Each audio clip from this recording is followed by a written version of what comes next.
Live. What do we name this? Happy Bitcoin New Year, freaks.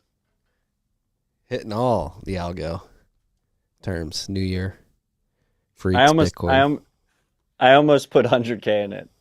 If I wanted to, right now we could be like 6 weeks in a row with 100K in the title, but um, there was just some random humble freak who asked me not to do it, so that's why this happened. This one's for you, freak. We are approaching 100K again. Not quite there. New year. Year started out with a bang in Las Vegas. I'm calling psyop on all this. I'm false flag. Oh, That's all I'll that's what say you're about talking this. about? Well, Yeah, um, should we start there? I mean, how did you enjoy Sailor's party? I did not go. Um, I was in bed at like 9 p.m. yeah, we were in bed early. We did a prime rib on the smoker, 4 hours at 250. Finish it off at 450 for 10 minutes. Some champagne, not mashed potatoes, twice baked potatoes, some spinach. In bed by 10:30, 11. Call me old fashioned, but no shot in hell I'm not spending New Year's with my family. Yeah, it was a good time. It was the first time the boys, our oldest, was cognizant. I guess he remembers of Lifetime, the gym. They have like a good family center, and we Yeah, went to the gym. Lifetime's almost like a family Soho house, right? Yeah, it's sweet if you have young kids and you want to get workouts in and be able to manage all of that. We went on the 30th, and they got him all jacked up. They're like, Dad. He was like, Daddy, tomorrow's the midnight holiday. I was like, yeah, we call it New Year's, son. Um, did a fake countdown at like 8 p.m. with them. Let them stay up a little late. They were all jacked up. Mav21 coming in hot with a 10,000 sat zap already. True ride or die. Thank you, Mav. Happy New Year. As always, our Nostr live stream. You don't need a Nostr account to use it. It's Bitcoin enabled at rhr.tv/stream. It's where the ride or die freaks dwell. Um, and we also see the YouTube chat in line because there's 2.5 billion YouTube users, second largest social network in the world. So shout out to you freaks as well. Shout out to Paulie, 21,000 zap in zap.stream. We got a little competition going on over here. Appreciate you freaks. I like this. So now you want to get, now we can, we got the Great Gatsby, Bitcoin's Great Gatsby moment What's out that? of the way. Is that the party? Is that what people are The calling it? sailor party. Yeah. I don't know. There's like major Great Gatsby vibes. The only difference is Great Gatsby didn't have a live stream at his event. Can I say something without people getting mad at me? Sure. I think Bitcoiners need to learn how to dress better. You all look like slobs. Come on, let's get some good fitting suits. Let's get some good shoes. Can't be wearing gym socks with leather shoes. A lot of poor outfits at this event. I, can I just say that I support any statement that starts with the preface, can I say something without people getting mad at me? Anytime you think that preface in your head before you say something, say the thing. It keeps me going week in and week out. I said the thing. And also, Um, Sailor threw a party. A lot of people are like, oh, look who was there. It's a club. I'm not in it, blah, blah, blah. Who cares? There was a party. People went. They had fun. As Matt said, I was invited, ended up not going, being able to go, and prefer to spend New Year's Eve with my family. Just because there were a bunch of Bitcoiners at a party doesn't mean anything, really. People are having fun. well, I mean, They should dress better, though. I'll say that. look, I mean, I think they opened themselves up to it when they had a fucking live stream of the party. Yeah, that was interesting. Like, you can have parties without live streams. Yeah. You don't need a news desk. No. That's what I thought. I thought it was going to be intimate, like low key. Not. Happy New Year, everybody. Happy 100,000. Everybody that was there seemed like they were having fun. Yeah. I like people having fun, you know. I mean, plenty of people said it was a great time, so I'm glad they had a great time. Yeah. Should we go to talk about the terrorist attacks now? Yeah. Or should we let's do the dashboard and then we'll talk about We'll do the attacks. dashboard. All right. I'm in Chrome because that's where I can watch ZapStream. I need to find my tab of Flark's dashboard, which is up now. Pumping today, freaks. Current price of Bitcoin is 97,430 cuck bucks. One cuck buck's going to get you 1,026 sats. Get those 4-figure sats per dollar while you can. We're at a $1.93 trillion market cap. We are at block height 877,536,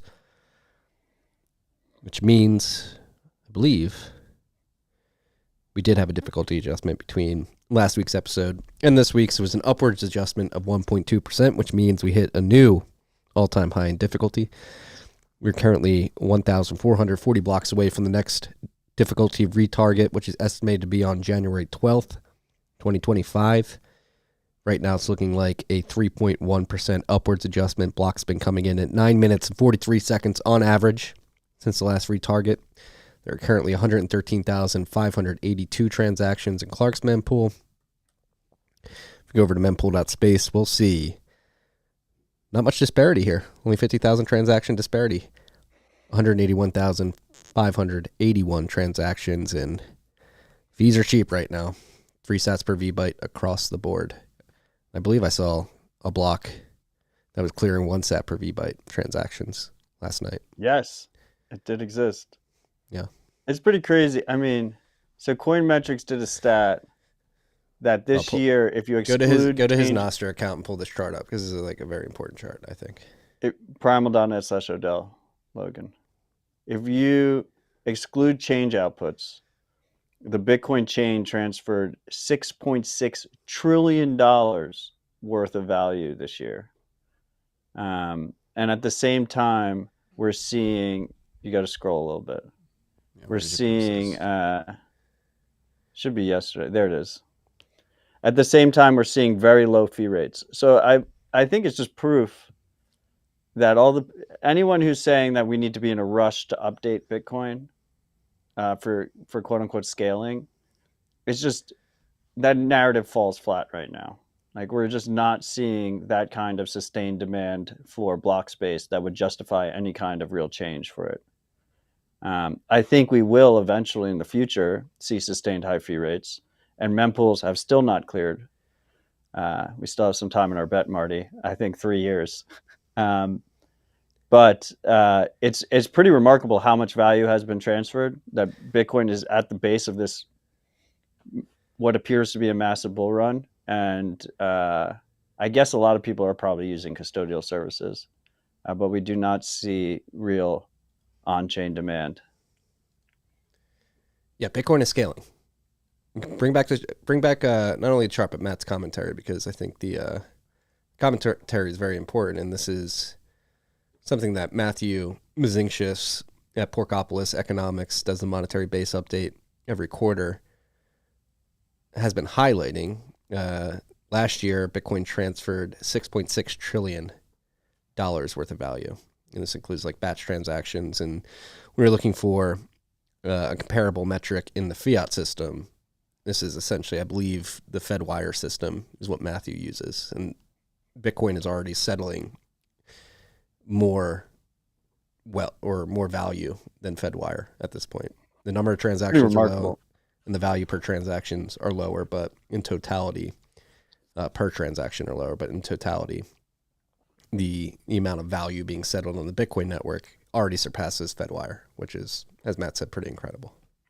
And keep in mind here, yes, this doesn't directly include Lightning, but Lightning is basically a protocol for batched Bitcoin transactions. So at some point, they do settle on chain when channels are closed. And then at that point, they would be counted towards the statistic. Yeah. Bitcoin scaling, freaks. That's a crazy number. Like, I don't think you can't even fathom, it's hard to fathom $1 billion, let alone $6.6 trillion. It's a massive amount of value. It really is. And it's crazy to think, too, as these waves of adoption come, these numbers are just going to get larger and larger. And that's why I think maybe goal for 2025, maybe not for us, but for everybody out there, is let's really lean into these direct comparables and highlight them, because I think they're great marketing tools. So instead of people focusing on the payments at the base layer, I think settled value, transferred value at the base layer, and appropriately comparing it to FedWire instead of the amount of transactions or the amount of volume that runs through Visa or MasterCard at the protocol level, at least, is what we should be highlighting. As we just did. Yeah. I see someone in the YouTube chat asking if ZapStream works on mobile. It is built into two Nostr clients that I know of. Amethyst on Android, Amethyst, and Nostr on iOS, Nostur, Nostr with the U. Terrible I think name. it's like pronounced French. But they both have ZapStream built in, as you would expect it on something like X, where it's like it just shows the live streams in line and you can use it on mobile. And we're going to add that to Primal hopefully soon. I bug Million about it on like a every 2 days cadence. Logan, tell the freaks how much you love Zap.stream on Amethyst on your mobile phone. I like it because it works when other things aren't working and people are complaining, and my thing's still working. Nice. Nostr, it works pretty well on Nostr too. I don't know if I'm pronouncing it right. Nostr with the U. Horrible name. Terrible name. Good app though. Good app, terrible name. Many such cases in the Nostr world, as we've described throughout the years. I think all right. Do we get the X chat in the same thing? Someone's asking if we check the comments on X while streaming. If you sent that on X, then yeah, it just like automatically feeds into our. I don't see them producer's because suite. Logan sees them. Matt can see them. I can't see them when we're in the this YouTube setup. chat turned off over here. You had the YouTube chat turned off. I can see it. It's over here on the right. Yeah, you can see it. I actually have to go and find it. Well, anyway, if you really want us to see it, you should be in our Zap stream. rhr.tv/stream. All of our links are at rhr.tv. Any relevant links. And as always, search Rabbit Hole Recap in your favorite podcast app. I hope you freaks subscribe some of your friends and family during the holiday, took their phone and subscribed them to the podcast. And if you did, hi family. Maybe they're listening to us for the first time right now. Yeah, I'm checking YouTube right now. That X comment came in on YouTube, so I don't know if we get the X comments into. I mean, I'm seeing a bunch of little YouTube logos next to all of these comments and not a single X logo. Okay. Look, I don't see any logos. I don't know if anybody's actually. Anyway, freaks, if you couldn't tell, we don't have a list this week. Marty and I are traveling to an unknown destination that you'll know about next week. So it's been a little bit hectic in the Odell household getting ready. So I did not make a list. I just showed up for the show. We got some things to talk about. I guess we can talk about the year starting off with a couple of quote unquote terrorist attacks. Terrible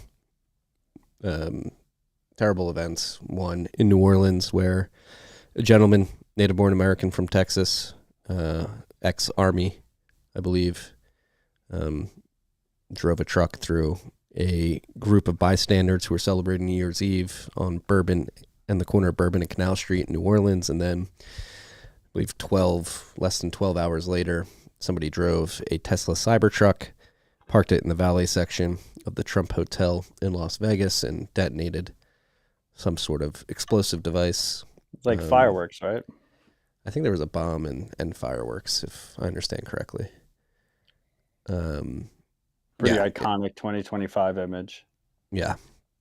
The gentleman in New Orleans, it has become apparent that he was flying an ISIS flag on the back of his truck when he waged his attack, and the gentleman in Las Vegas, it's become apparent that he was ex-Army too. Both individuals were being trained at Fort Bragg at the same time. And I'm just going to put my hand out there. I don't know if it's uncouth. I don't know if it's frowned upon too soon, whatever, but I don't know. It stinks to me. It's very false flaggy. They both also rented from Turo, which is like Airbnb for car rentals, which, like, I mean, that's got to be like worst case scenario if you're a car rental person on Turo. I always wondered, like, what happened if someone did bad shit in one of your vehicles. I've tried to rent cars via Turo before, and it's never worked out for me. So you think you think these are psyops, is what you're saying? There's been a lot of priming. What is the psyop? I mean, we were talking about this before we hit record, but it's very bullish. They've been priming. I'll take a step back before we get into moving forward. For the last 9 months, with the immigration thing, obviously, I don't think we should have porous borders, but there's been a lot of priming of the pump of terrorist attacks on the horizon due to non-native born Americans coming in that do not like America. Interestingly enough, both individuals involved in yesterday's attacks were native-born Americans, but regardless, the narrative over the last 9 months has been building up, like expect terrorist attacks throughout the U.S. to pick up in 2025. And then the whole history of the FBI and CIA knowing about the stuff, not doing things, sometimes facilitating some of the attacks, and then the fact that both individuals were ex-military training at Fort Bragg, and I don't know. It's just something stinks. That's all I'm going to say. Well, I mean, regardless, either way, I mean, absolutely horrible for everyone who was hurt or killed. I mean, some of those images were brutal, particularly I guess no one got hurt in the Vegas one. I think 7 people were injured. I mean, luckily for anybody around the Trump hotel in Vegas, this dude put it in a Cybertruck, which seems to be pretty. And it was like solid. An off hour, wasn't it? It was in the morning, I think. I remember seeing tweets about it. Yeah, but like the night before, there was tons of people there. Yeah. So, I mean, my heart goes out to anyone who lost anyone, and also anyone who's injured or killed. That's fucking brutal. I mean, I think I'm going to preface this. Hopefully it doesn't upset too many people, but I think it's a little bit early to call PSYOP on this one. And I mean, we'll see how it plays out. I personally am surprised this type of thing doesn't happen more often. You see it happen in Europe a decent amount. I mean, specifically driving a truck through people. It's like a very low lift attack. Like society opens. Uh-oh. Tim. Can't be saying whatever you're saying. There you go. I just got censored. But I was just saying that, you know, open societies are generally pretty vulnerable to that type of attack because you can't. What are you going to do? Lock down cars? They're both electric. Does that fall into your PSYOP at all, or wasn't the pickup truck an electric F-150 or something like that? I didn't realize. No one could hear it. No, the other thing too is New Year's Eve, Bourbon and Canal Street. I saw some local NOLA people saying it is even outside of New Orleans. That part of the city is pretty locked down for traffic. I mean, we see it here in Austin on 6th Street, right down the street from the Commons. They put barricades up every night at like 7 p.m. It's just like a walking street. And from what I understand from some of the threads I've read, Bourbon and Canal is very similar in the sense that they pretty much lock down traffic and only. They said he drove around the barricades. Yeah. I don't know. There's been a lot of anger about Israel and Gaza lately, and like I said, I'm surprised it doesn't happen more often. It's interesting. I still want to talk about drones. No one's talking about the drones anymore. The drones are gone. Are the aliens here? No. The drones were a PSYOP too. But yeah, I mean, I would just be cautious about just immediately calling things PSYOPs. To my alien point, I think if an alien walked in the door, you wouldn't think that an alien walked in if I told you that an alien was in the studio. Which is just trust and truth in the society has really broken down. You should have somebody from the park dress up in an alien costume and walk in at some point in the future. Yeah, I mean, I probably wouldn't believe it, right? Yeah. To that point. No, and it does stink that that's where my mind goes initially. That I think that maybe the greater thing to glean from this and this instinctual reaction I have to when these events pop up is that, unfortunately for us, our government, particularly the intelligence apparatus within our country, has proven time and time again that they don't act in the best faith in all events. Oh, So, I mean, 100%. Yeah. Don't get me wrong there. Usually, I mean, to like try and decipher this shit, I try and think about like what would the goals be if it is a psyop. I'm not quite clear here what the goals would be. There's one element that maybe we've seen like a strong push towards this idea of self-driving cars and people not actually owning vehicles. There's an argument there, I think. Ironically, Elon is a major proponent of it, and Tesla was involved. I do think it's interesting how many people were excited about the massive surveillance mechanisms that were involved in Teslas and Tesla charging stations. Like immediately just gave them like a full download of everything. Yeah, that was the one weird thing, is that Elon was openly gloating, or not gloating, but making people aware that the Tesla team had downloaded all the information from that particular Cybertruck and like knew exactly what was going on from the software perspective on the computer in the car. And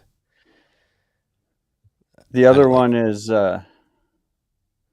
no one's talking about the drones anymore, so maybe they are aliens. It's a distraction from that. That could be an argument. But yeah, I don't know. Chaos for the incoming administration. I mean, building on the cars too. Mine immediately goes to Minority Report. What was another big theme in that movie? Pre-crime, increased surveillance to predict crime. And obviously, in that movie, they had oracles, mystical oracles, who were able to do pre-crime. But there's a lot of conversation from companies like Palantir about the ability to leverage AI to predict crime. Could be an excuse to push forward with those initiatives. Who knows? I mean, that's a good tangent since you mentioned Palantir, which connects to the PayPal mafia. We should have a debrief on everything that happened with Elon and your fellow blue checks this week. How do you feel about how all of that played out? I think people are kind of not talking about that as well because of the attacks. With the H1B response to that. Yep. I mean, him getting into a flame war with a bunch of people and then banning and demonetizing them and taking away their checks and removing their subscribers and decreasing their reach. That whole thing. Mask off moment.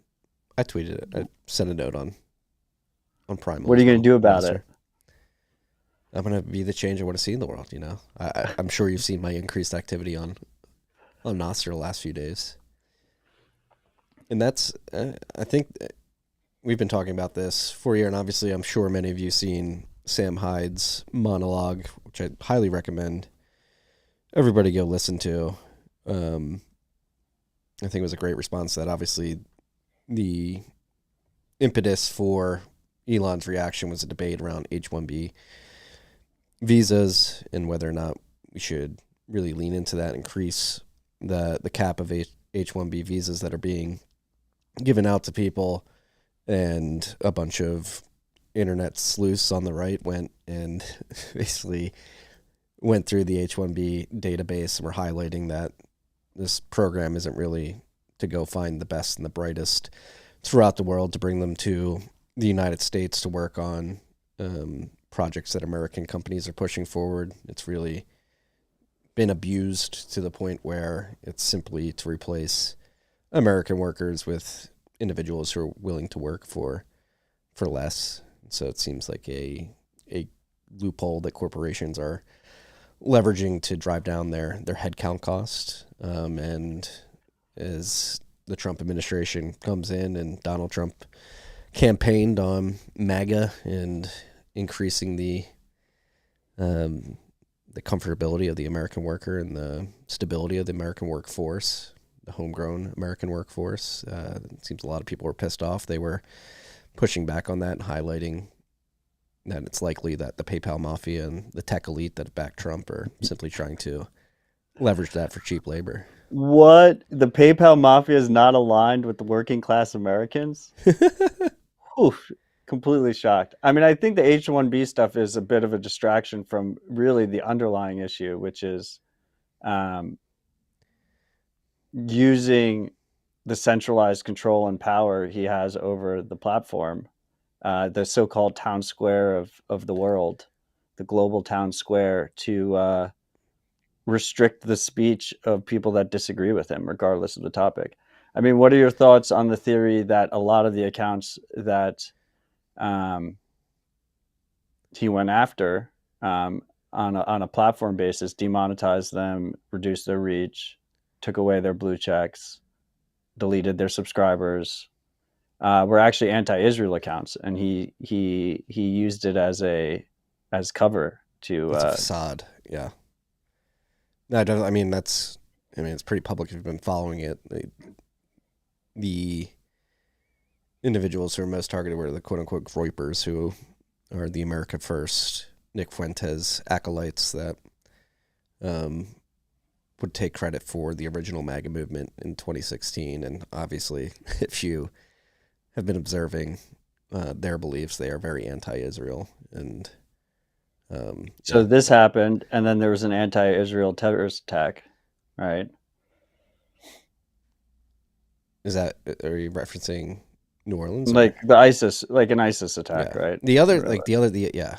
Again, this is why that goes to the PSYOP narrative. I'm giving you a bone on that. I'm giving you a bone on that one. I'm just thinking through it on air live. You got to realize also all of this is unfolding right after XAI, Elon's AI firm, raised $6 billion. I think was it 6 or 8? $6 billion and a $50 from a who's who, valuation, A16Z, BlackRock. It was like a who's who of financial elites and tech elites, which, by the way, once again, unfathomable number.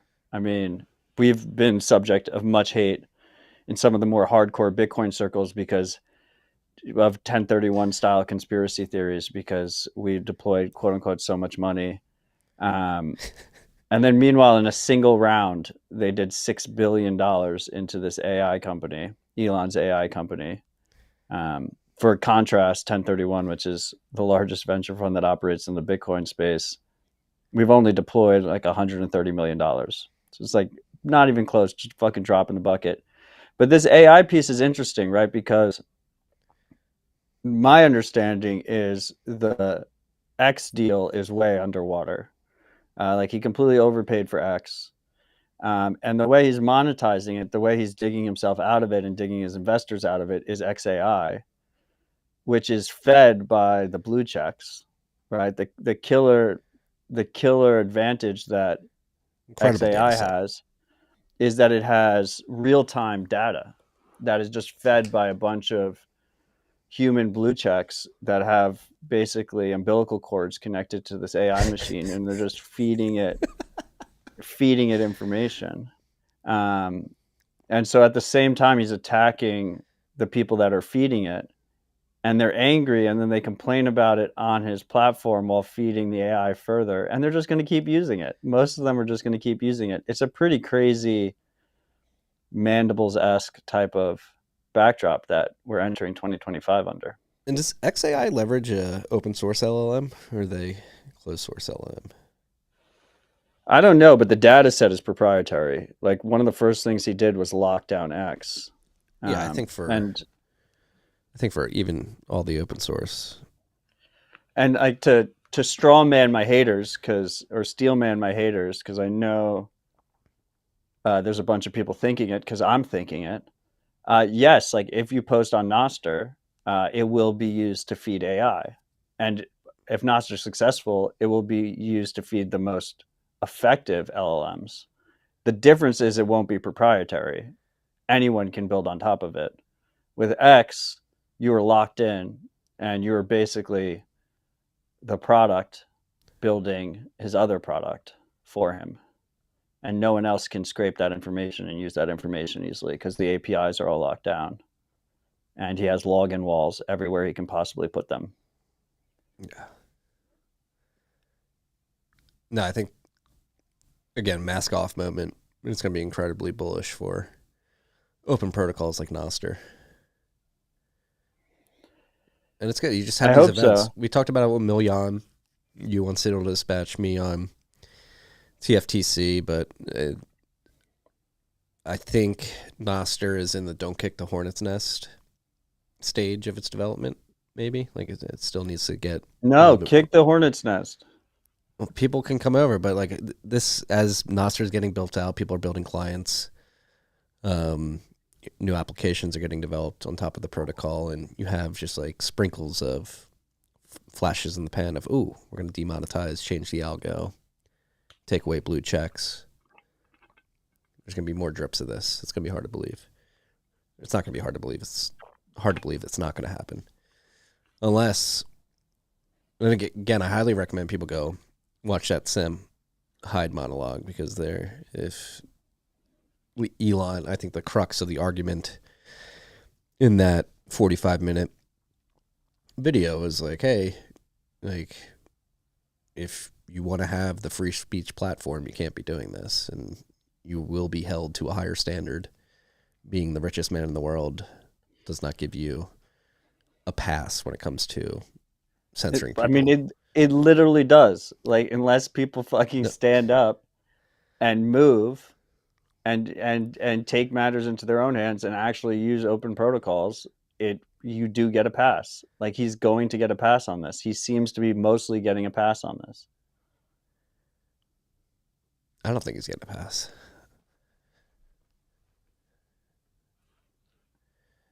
I mean, that Sam Hyde video is probably the most watched video on all platforms. Where? On all platforms. Nostr. It's blown up on Nostr. I put it on Nostr. And it was very critical. Like, it was... People are watching it on X. They're liking it. They're pressing the like button, feeding the AI more. Then they're posting their take about it on X, feeding the AI more, scrolling past a couple ads while they're doing it, feeding the data set even more.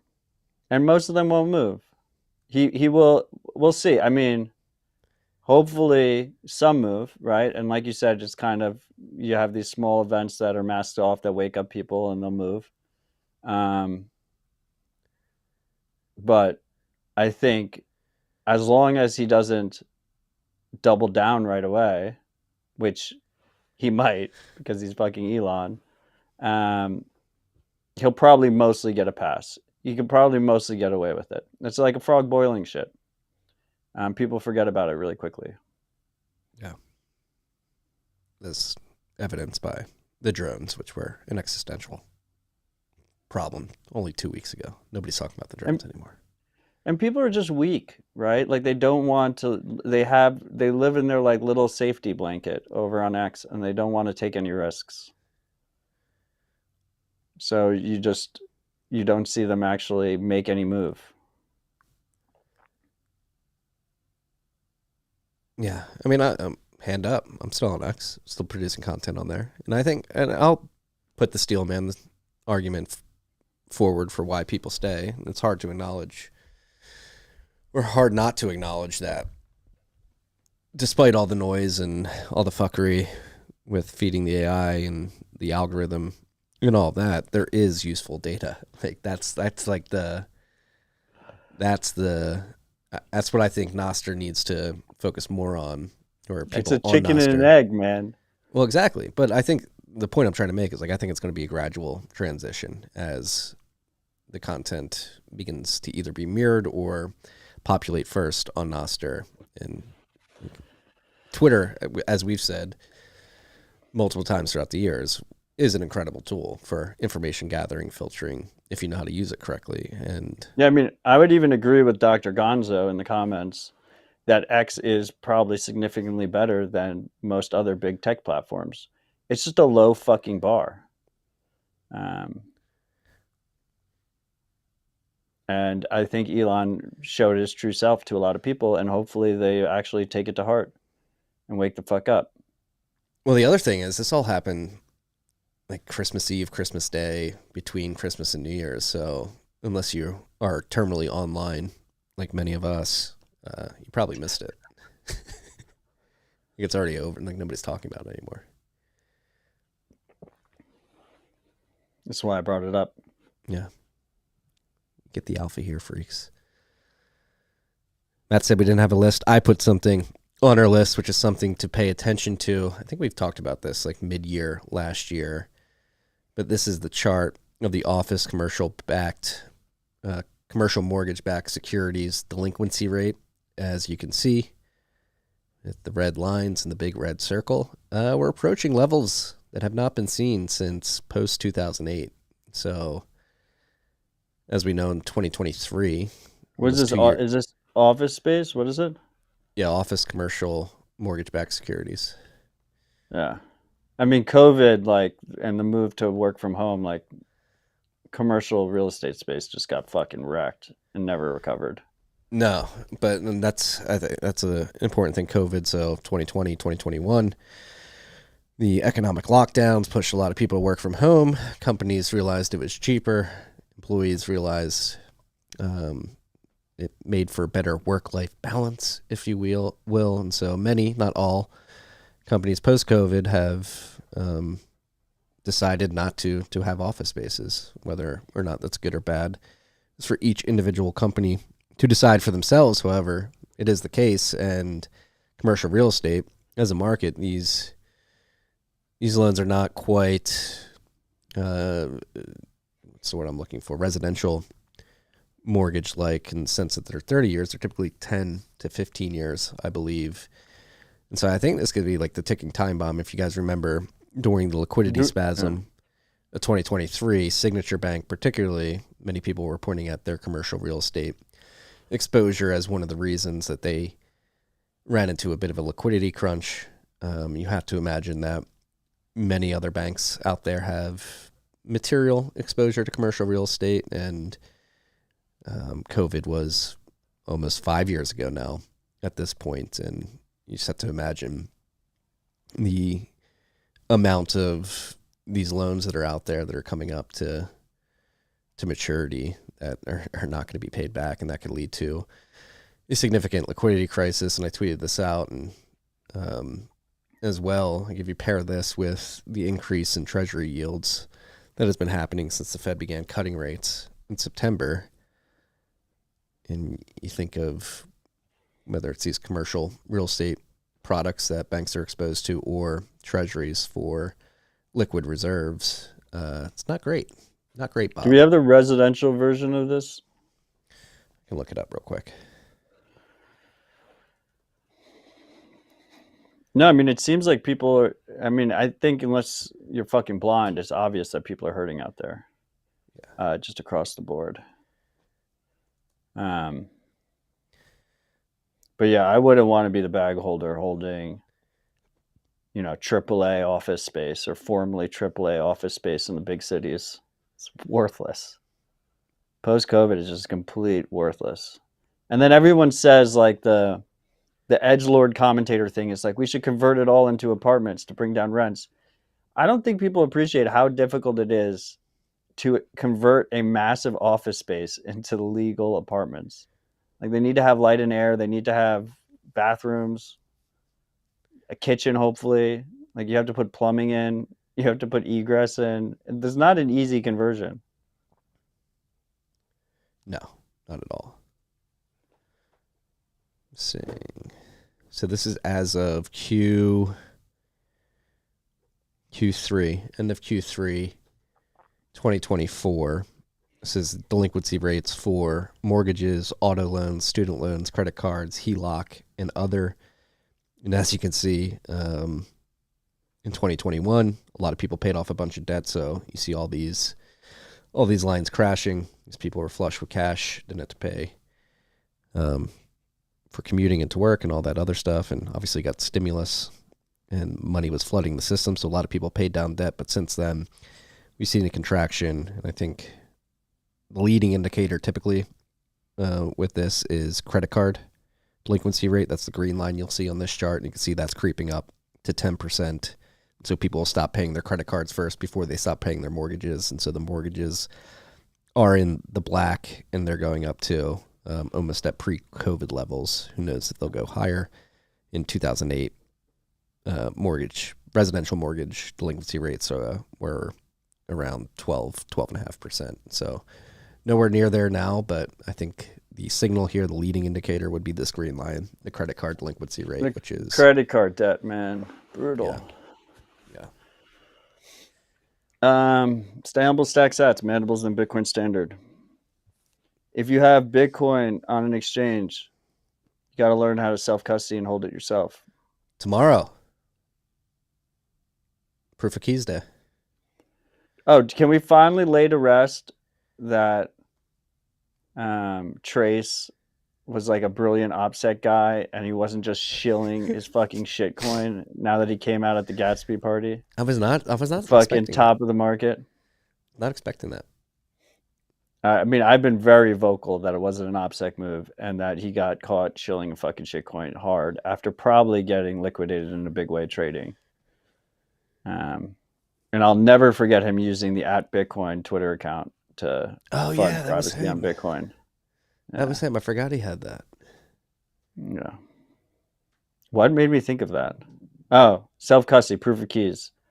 So the one good thing that Trace did come up with before he decided to shill a shitcoin and then disappear in shame is he came up with this idea of proof of keys day. Now, the negative of it was definitely a trader mentality. The idea was every January 3rd, we would all withdraw from exchanges, wait like a week and see if the exchange failed because we ran the bank, and then redeposit to continue trading. Every day should be proof of keys day. It's very accessible for you to self-custody Bitcoin. It's easier than it's ever been.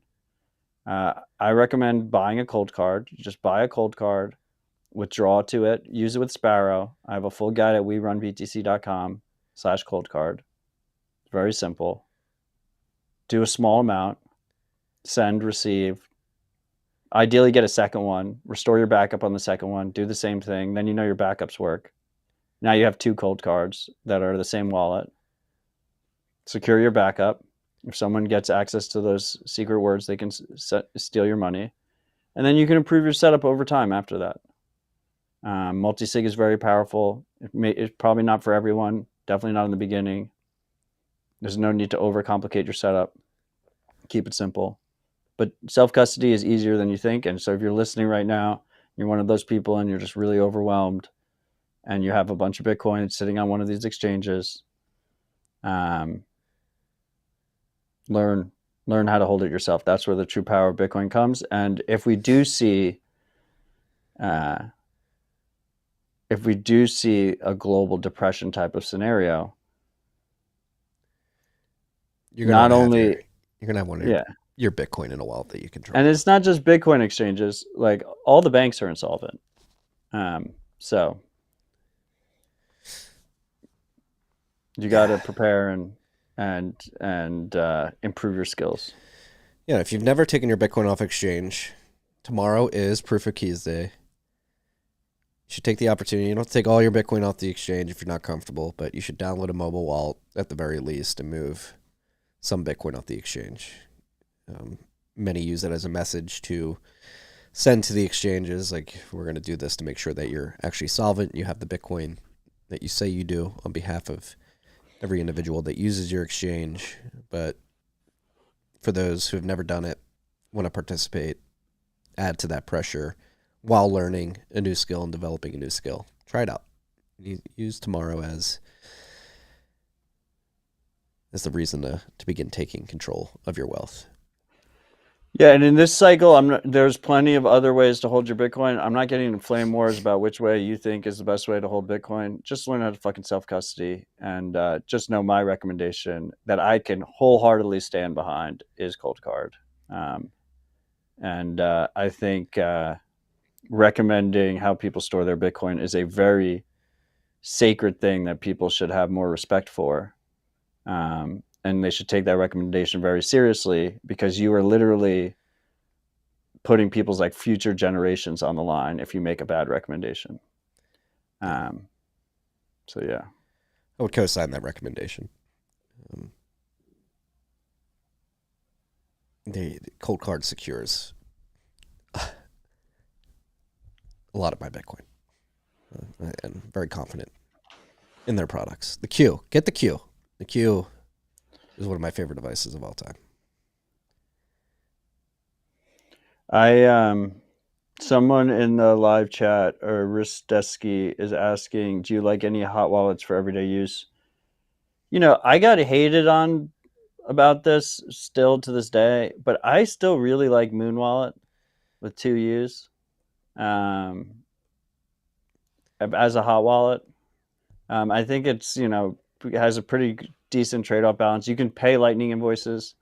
If fees go up, you have to realize it is an on-chain wallet. You're still going to be paying on-chain fees, but like as everyday spending wallet, Moon is great. Phoenix Wallet is phenomenal.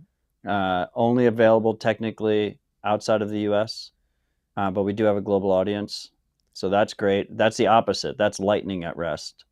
So all funds are held in Lightning. With Moon, all funds are held on chain. Those are both great. Everyday spending, I really like Cashew.me. That is custodial, but it's very private and easy to use. I would put a smaller amount in that because it's custodial. But you can run that in a web browser, and you can pay any Lightning invoice, and it's incredibly private.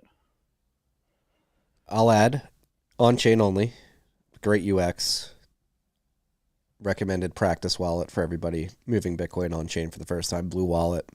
And then Zeus, honestly, Zeus's node on the phone, like their UX around their phone node Lightning wallet has gotten significantly better. Yeah, the Light wallet's pretty good. I mean, there's no second best than Zeus if you're managing a Lightning node somewhere else, like at home or in a server or something. Yeah, but they also give you the ability to run a node on your phone, and they use Neutrino. It's worse. Yeah, it's more private than Phoenix, but worse UX. Worse UX, but I will say it's getting better. The UX around opening channels and leveraging Olympus has gotten significantly better over the last 6 months. No, I mean, his big issue, and I respect it, shout out Evan, Ride or Die Freak, and a good friend, is he's proudly ideological in what lines he will cross, and I respect the hell out of it. But like, he does all the pathfinding locally, and a bunch of stuff is done locally instead of on a server, which is what Phoenix does. And as a result, if you actually are out in the world and spending Bitcoin, there's like inherently a delay. Like when you're out trying to spend, there's a delay, which he's nailed down to as minimal as possible, and it's been getting better. But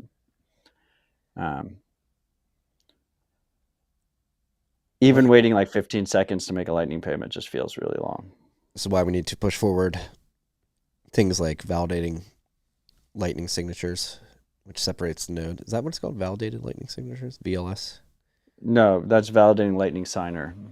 Validated Lightning signer, yeah. But that's a little bit different. That's like you're running a full node, and you're running a full Lightning node, and the keys are not on the same device. It's somewhere else. It's like it enables you to use like a hardware wallet scheme. Yeah.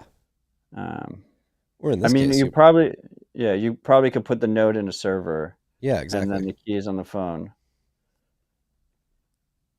But then you're probably in like a similar trust model as Phoenix, just getting there from a different direction. I don't know. Anyway, it'd be an improvement. Support VLS. But yeah, someone's mentioning if you're using Android, you can just APK install Phoenix, even if you're in the United States. You're breaking their terms of service, but I don't think they do IP blocks. Anyway, that was a long tangent on hot wallets. There's many good choices. The worst choice is just searching Bitcoin in your favorite app store. All the choices are bad. Don't do that. Don't do that. That's really bad. Carlos is saying Zeus opens channels to Olympus with their in-app node, but I don't know who is behind Olympus. Zeus is behind Olympus. It's Zeus, yeah. Yeah. But he does the pathfinding locally, so that the Olympus node doesn't know who you're paying and who pays you. With Phoenix, they do know that information, but as a result, it's much quicker. Another way of getting around. And by the way, Phoenix has much better liquidity than Olympus, and that's not really Evan's fault. It's it's capital intensive to build a huge node. Phoenix is one of the largest nodes on the network, async. But you can use Zeus Light mode and just open a fat channel to async, and then you have really good liquidity. It's cool that he opens it up and allows you to connect. And even in light mode, you can connect to any node, while Phoenix is hard coded to only use their node. So a lot of benefits for Zeus. I use Zeus all the time. It's a fantastic piece of software. Grateful it exists. Proof of Keys days. Tomorrow, freaks. Participate. What else we got here? The Dixie's ripping. The dollar's getting stronger. Bitcoin's going up. Bumping. Bitcoin's going up with it, which is an historical anomaly. Oh, Anon Zap finally got one on live. Finally got on one live. All caps, 42,000 sats. Shout out to you, Anon. Appreciate it. Massive.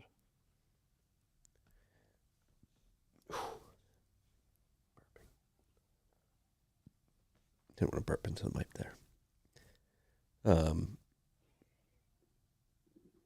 Yeah, I think this is going to be a chaotic year. It started out pretty chaotic. It's going to be chaotic in many different ways. I think Bitcoin's going to have an incredibly successful year. I think,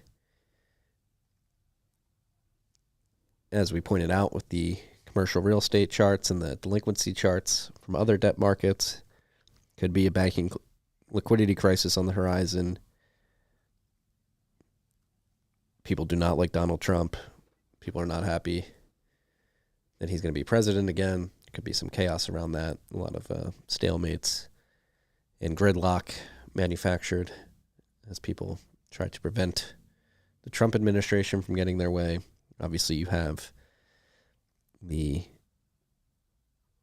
Silicon Valley tech elite that are making a power play. Who knows how that materializes? That's one thing. I've been making it a point to journal more. That's what I wrote this morning. Is I think chaos is going to increase, the noise is going to increase. And my goal, personally, I'm not going to make this your goal or recommend that it be your goal, is to try to maniacally focus on Bitcoin. What we're doing here, a Rabbit Hole Recap at 1031, at TFTC, and try to block out the noise as much as possible, because there's going to be a ton of it, I think, this year. Major news. One of the major news items this week was Bull Bitcoin announced their asynchronous Payjoin support, which came out of Payjoin Dev Kit, led by Dan Gould. Dan is fucking awesome. Very Unsung hero. As a contributor. Unsung hero in the space. Payjoin is a way to do more efficient Bitcoin transactions, batched Bitcoin transactions that have privacy benefits as well. Particularly if they're used at scale. Now, the biggest issue with Payjoin historically is that both participants have to be online, which is obviously a major hurdle, particularly if you're doing many transactions. Like a receiver oftentimes will not be online, and that's one of the beauties of Unchained in the first place. And if they are online, then you tend to use Lightning. So this allows people to do Payjoin without one of the parties being online.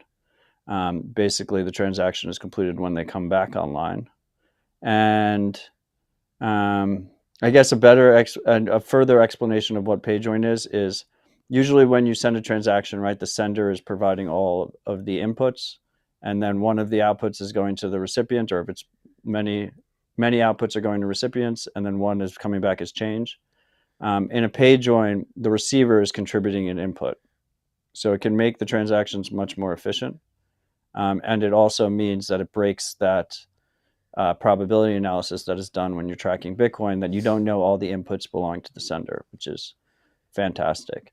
So Bull Bitcoin not only is the first exchange to offer this, But they also stood up a Android wallet that supports it on the receive side, because you need both sides, right? You need the service that's sending you Bitcoin and also the receiving wallet that is capable of doing this in a self-custody fashion.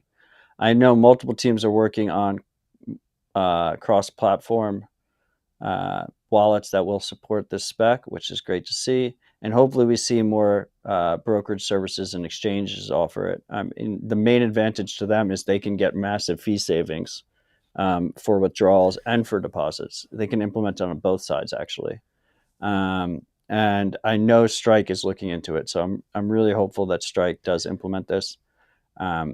But the key here is a huge shout out to the Bull Bitcoin team and the Payjoin Dev Kit team. Bull Bitcoin has constantly led the way in terms of Bitcoin innovation. They're historically been based in Canada. I know they offer Costa Rica and France now. I think they might offer other jurisdictions, but definitely Canada, Costa Rica, and France. Yeah, I mean, I will just echo that. Dan, again, unsung hero in the space. He's been fighting, not fighting, he's been building the Payjoin Dev Kit quietly behind the scenes for a couple of years now, maybe a few years at this point.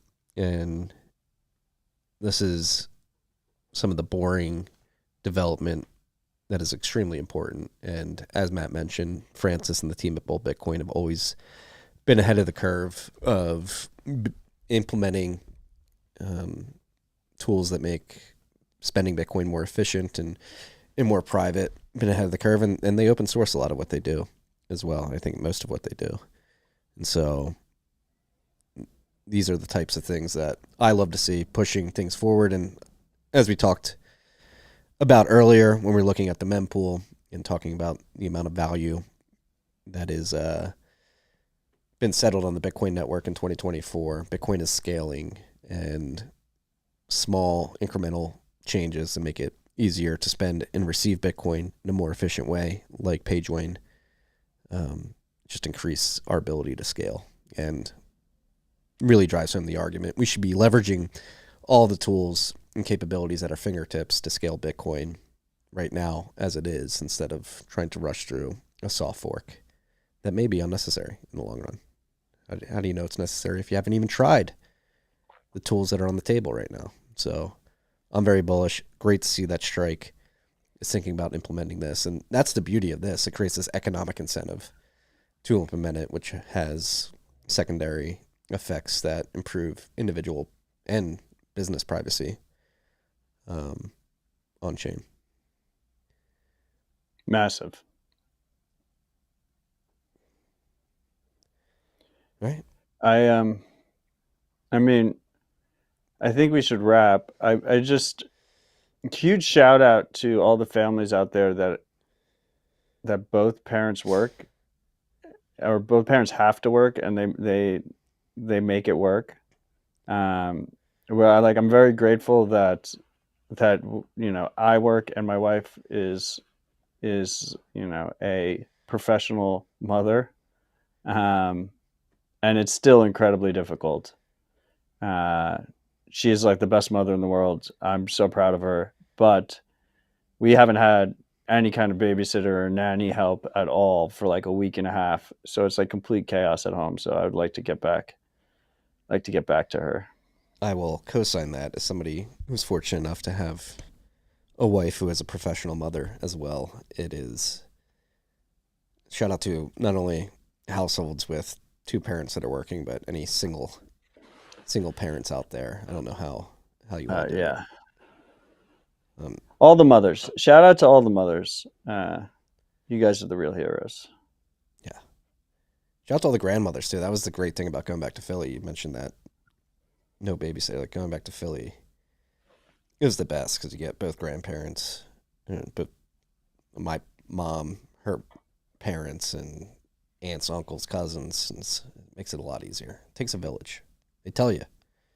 Then you have kids and you realize, oh, it's true. It does take a village. Similar with Bitcoin, it takes a village. We all got to do our part, whether you're Dan Gould building out Payjoin Dev Kit, whether you're Michael Saylor, speculative attacking the convertible bond market, whether you're somebody working on eCash, whatever it may be. It takes a village. Everybody's got their own lane. Well, Not everybody agrees with the lane anybody else is running in, but you know what? It's chaotic, and I think it's going to be very good for Bitcoin. This village is working on these different parts. and if you're a blue check with an umbilical cord attached to Elon's AI machine, consider downloading Primal and trying out Nostr for the first time. We'd love to have you. Primal.net or search Primal in your app store. Get on it, freaks. There was one thing I wanted to mention. I guess other breaking news this morning, Morgan Stanley announced that they're going to add Bitcoin and crypto trading to E-Trade. That could get interesting. I would not buy and sell Bitcoin there, but getting normalized in TradFi. Yeah, I mean, that's going to become more and more common.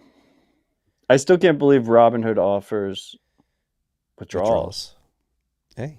I saw someone ask in the chat if I think ETFs will offer in-kind redemption, which means you can deposit and withdraw Bitcoin instead of selling for dollars first. I think so. I mean, I think it's a competitive marketplace, and they'll probably offer it. And Hester Pierce has been beating the drum on that, which is good to see. I like you can self-custody Bitcoin today, though, and you should. So I don't wait for that. Yeah, a lot of people need the argument will be tax advantage accounts. You know, I can only buy from there. You can do it.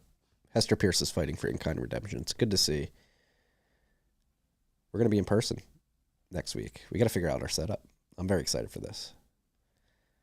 Are we going to go old school? Am I going to be sitting at a desk, you on a couch? Are you going to drink beers? I think we should drink beers. We'll surprise the freaks. Okay. No, I mean, we'll be good. We'll be on this. We'll be together, so we have a good setup now. We got 2 mics. We got the good camera. We'll be good. It'll be fun. All right. We'll be good. I'm looking forward to it.